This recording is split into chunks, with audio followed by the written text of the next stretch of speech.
Welcome to Voices of the West.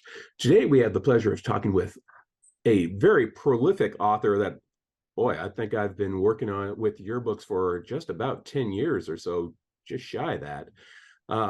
It's Mr. Chimp Robertson. Chimp, welcome. Thanks a lot, Kevin. Appreciate it. Don't Yeah. seem like 10 years, does it? It certainly is. It's weird because I just went back and was looking at things, and I think it was Billy Howard and the Buckskin was the first book of yours I ever did any kind of work on. And it's like, okay, wow, that was like forever back. Gosh, he's funny. But yeah, tell us a little bit about yourself and what all got you into writing Westerns.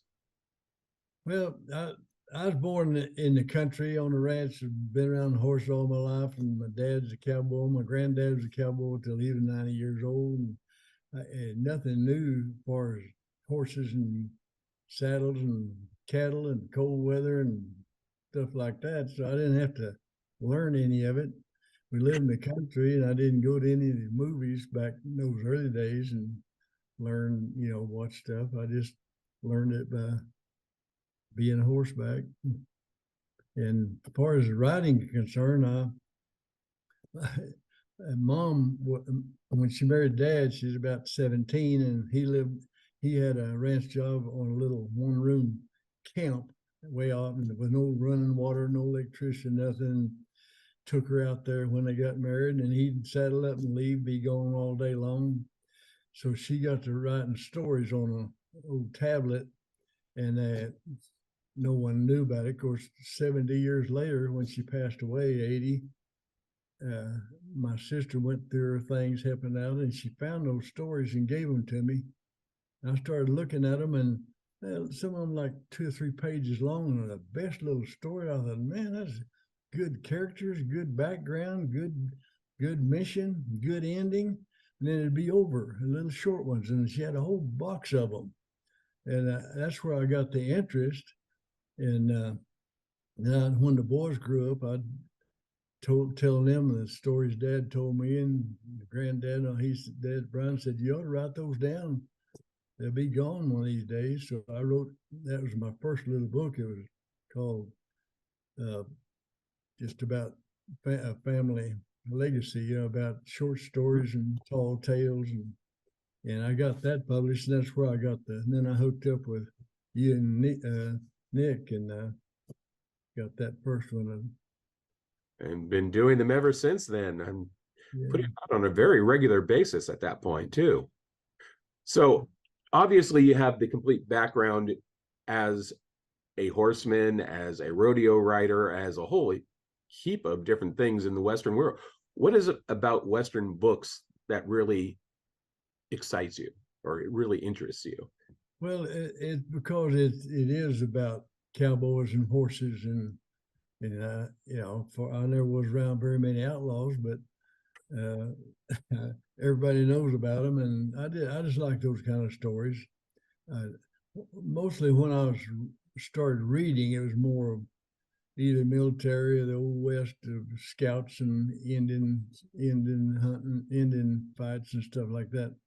Then when I got to writing, I just wrote that kind of stuff.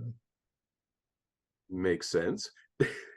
So where do most of your ideas come from for writing a book?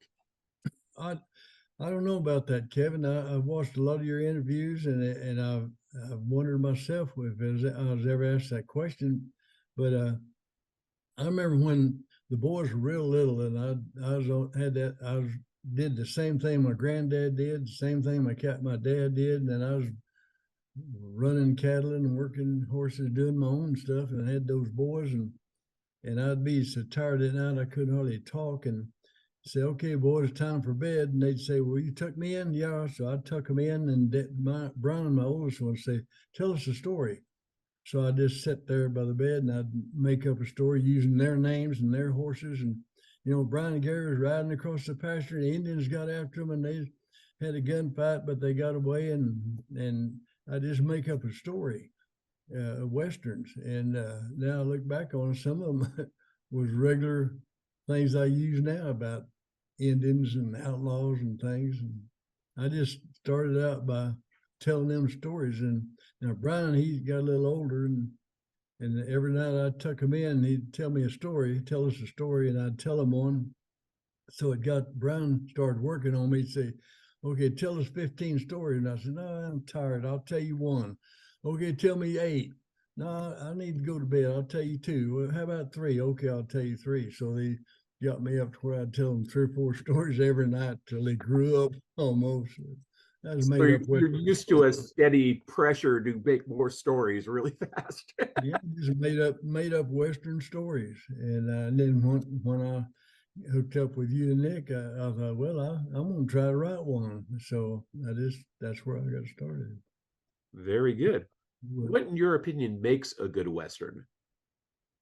Well, I know I like to start with dialogue, and some of the guys start with description and stuff, but I like a good lead in, first sentence or two, first few paragraphs to get you. I know for me, if I'm looking at one, I think, man, I like, what's the rest of that mean? And that's kind of the way I feel like it is. Get me started off on the first sentence or two. That's my way of doing it anyway. Definitely works well that way.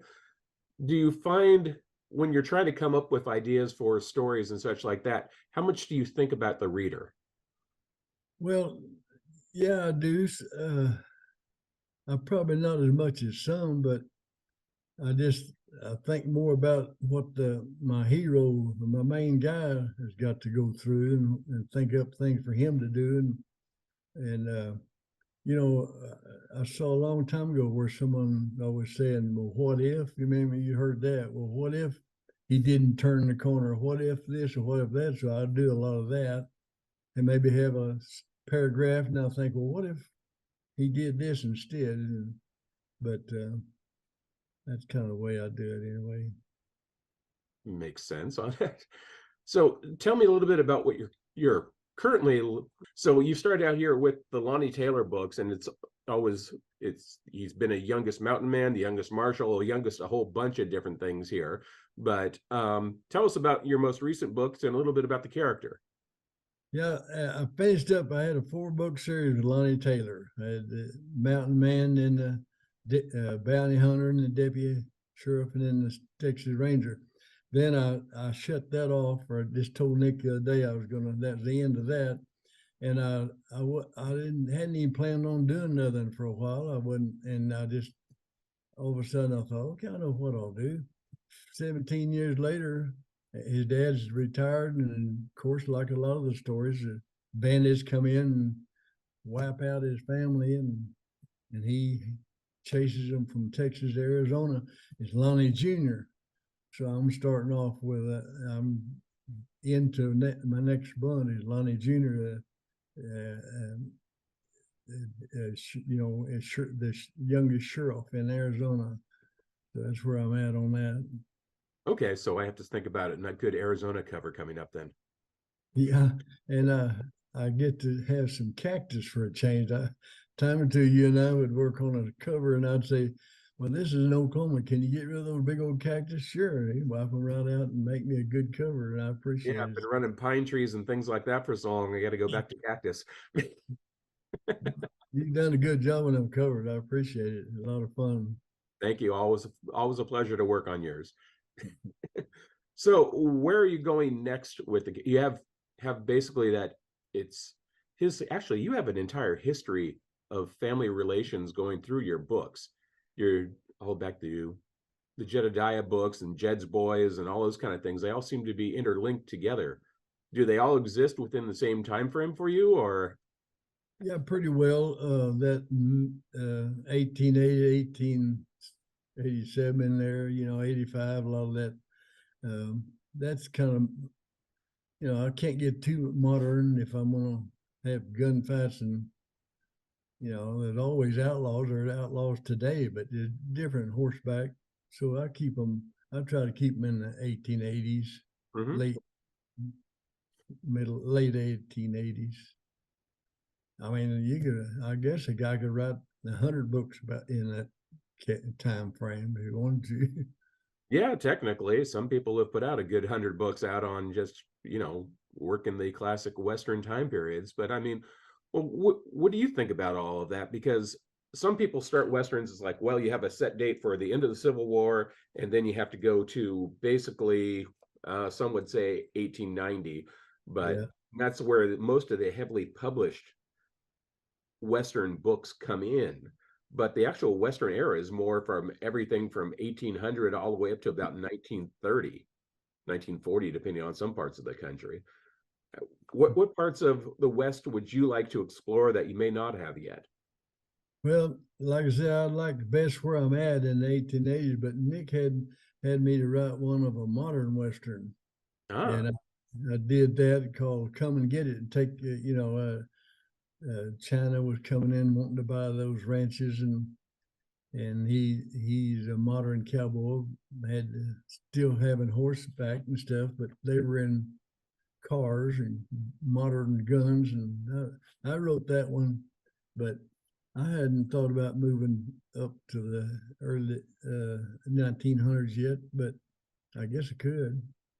it seems to be a lot that, particularly the 1900 to 1920, had the massive expansion of oil everywhere, all over Oklahoma and Texas and that kind of a thing, and that radically changed everything. So I mean, it's different. It's more of an industrial cowboy thing, but Yeah. Well, yeah, a guy could do that. Even if you, whenever, whatever period you were in, you got bad guys, you know, yeah, try, definitely. trying to rob people. So, What do you enjoy most writing about with Westerns? well, what I like most about writing or about the people. Basically, both on that. Yeah. Well, I don't know. It seems like most all of mine, and I don't know why, but that's the way it is. They're all the younger cowboys, and learning, but I like to have younger characters. Uh, I'm thinking about working on one or an older cowboy that came out of retirement and has to try to get back in the game, and had a little trouble getting on the horse like I do nowadays, and can't stay in the saddle as long. I think that could be a fun story. The older cowboy, but still back in that time, maybe. Well, it brings up the whole question of all this. When you're putting the story together, which comes first for you, the characters or the plot? Well, I've done both. I usually just think up an idea, would be the plot. And I think, well, that'd work. And then you could put whatever kind of character into it you wanted. But I probably the plot would be think up something that I'd like to write about and then add the people to it. I have written a few where I had a young cowboy in mind, but mostly it's the plot first. Do you go through and like completely figure out your plot before you start to write it, or do you just start and see what happens? I'm different now since I'm living alone, just me and my dog. I do a lot of it. uh, you know, at night where you're laying there in bed and you think, okay, you take him to do this, and then work up a good long chapter or a few paragraphs while you're laying there awake. Next morning, get up and add them in there. So I just think about it ahead of time, not the whole book, because you never know what you're going to end it with, but a situation, then write about that situation, and then think up another one. So And you've had a very prolific history of things. I mean, I can expect a book from you just about every month, it seems like. What Take me through how you go about the whole process of writing it. well, I'm busy. The one-eyed hunting dog in tall grass out here. I got a lot to do, even though I've been retired a long time. But I uh, I write when I have a time, and I don't never just go home and write. I finish the work I'm doing and think, man, I got a few hours. I go in there and sit down and put down what I've been thinking about, even when I'm out horseback or on a mower or whatever.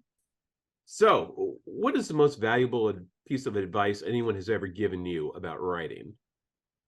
I think I don't know which way it goes with writers, but I knew a lawyer in Tulsa that had a number 1 bestseller, and it was a law book, mystery. And he told me that, and then I started going to the bookstore and looking at his books. He said you need to start off with a good hot sentence or paragraph. Get people to say, "Hey, what's that about?" So that's the advice he gave me, and I never did seek any other advice. I just thought, well, I like that. I'll start with this dialogue of some kind. So that was the advice I got from that lawyer. So, what are some misconceptions about Westerns that you could clear up for people? Uh, I think probably using modern phrases and things in an old Western back in the 1880s and using things they're saying in today in town didn't sound too good in an old Western. You know, and I see some like that where you're reading one of those old 1880 Westerns or whatever, and he's talking like he's living today using some modern phrases, and that's the main thing I think that I catch on. Mm-hmm. I try not to do that. I've typed something out and then I think, no, that sounds like too early right now, so I get rid of it and try to make it sound back when they were at older times. How much research do you put into your books? Well, as much as I can, because you know I've been a lot of places, but places I haven't been. If I'm writing about Arizona, I've been through Arizona at 80 mile an hour, you know, in a car. But back in the hills and things, you have to search that out and see what kind of terrain it is and what the weather like, and you know. So I research as much as I can on.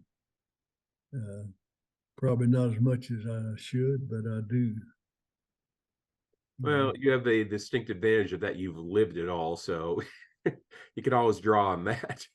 Yeah, that's true. And you know, I like Montana.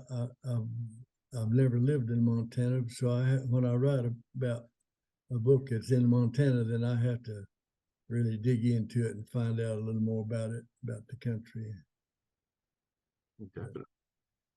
So, what would you be doing next? What's on your mind? What kind of stories have you always wanted to tell that you haven't had a chance to yet?